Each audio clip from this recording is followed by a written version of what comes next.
What is going on, everybody? It is a beautiful day here at Premier RV of Oregon. I'm really excited because I just got a bunch of stuff fixed on my coach that I've been needing to get fixed for a long time. So the main issue that brought me here was this slide out had gotten stuck out. And basically what happened was when I went to go put it in, this corner up here wasn't going all the way in. And I'll be honest, when something breaks, the last thing I want to do is pull out a camera. So I apologize that I didn't get better pictures of when it was stuck out, because I was kind of irked in the moment. They did get that fixed. I did have to roll with a triple slide coach for a little while, but that was the main issue. That was something I needed to get fixed because I couldn't just ride around with a broken slide out. Well, I could, but I just didn't want to. But while I was there, I got a whole bunch of other just kind of little stuff that needed to get fixed that I had just been neglecting. I'm gonna go over my whole list about what everything cost me. And there's no sales tax in Oregon, so definitely a good place to come get your stuff fixed. The bearing kit to fix this was $289 and the labor was $480. I heard it was a lot of work to get this done. Some of the other things that I did, oh yeah, my brake lights weren't working. I don't know if you guys remember that from other videos, but for some reason one of my brake lights wasn't working. That was a relay material, $120 in labor, $17 in parts. Not too bad at all. But yeah, the step was broken. Something happened with my step. And this coach was sitting for like 9 months. Okay, we're still waiting on those from Spartan, the hub covers. It's driving me crazy. Those will be here tomorrow, so I can't wait. But everything else is fixed, just waiting on parts. Parts are slow right now in the RV industry. But so my step motor was broken where the steps wouldn't come in and out. They fixed my step. That was only $7 in parts. $150 in labor. Oh yeah, they adjusted my front door too. My door wasn't really adjusting right. That was really bugging me.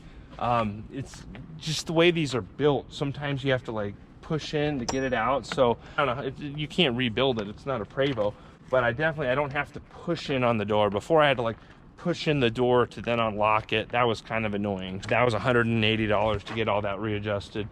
I'm happy to pay it. So just to get all this stuff done, I'm so glad that all this stuff is fixed. So what else is going on here? Let's go inside and take a look here. Okay guys, I have not cleaned at all. Oh yeah, I had to get my lock adjusted too. That was the other thing. So not only the door, but the deadbolt. So like right now, it's just super easy. Is that the right key? Yeah, right now it's just super easy. There she is. What's up, Miss Sadie lady? And ladies and gentlemen, that is why I have a dog. I mean, isn't it great to come home to that wagon tail? And that's what it's all about. All right, let's go inside here. It's kind of messy in here, but I'm gonna tell you about all the stuff that I got repaired in here. Hey, sweetie. The fantastic fans here, the fans weren't working. They fixed that. Basically, I press this right here, I can raise this vent and then turn this fan on. And as you can see, it is working now. So that's just good, like especially in the mornings if you run the heaters and you just want to cool off the coach real quick, open the windows and then vent it out, and it'll just vent out the coach, get some fresh air in here quickly. This sink, so for whatever, let me turn this fan off.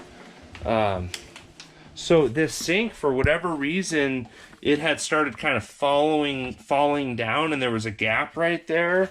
They fixed that. Let me get you guys the prices here on what it costs to fix that stuff here.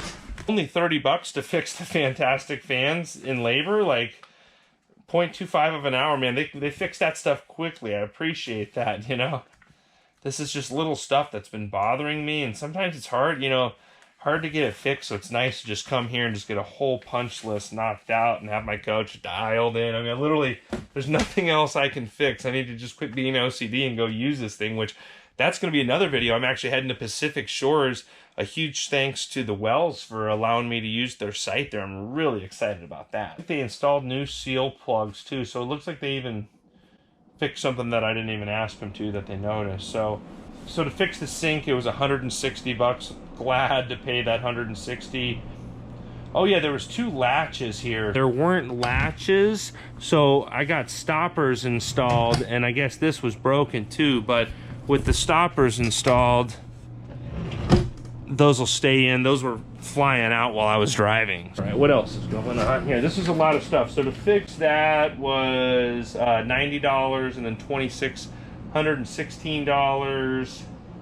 Oh, the water heater wasn't working. The electric water heater, it was just a little wiring. I guess 30 bucks to just rewire the electric water heater there. I asked them to just fix a couple of outlets. So that was 71 for the outlets and 120 in labor. I had 2 of these that they just had to put new outlets in there, and he made some notes. They weren't able to find the original ones, and they put something that works okay in there. You know, it's all good. So there's like a loose cabinet latch. They fixed that, only $12. I mean, that was $37 in shop and environmental fees, and total of $2,076. Sadie lady, what do you think?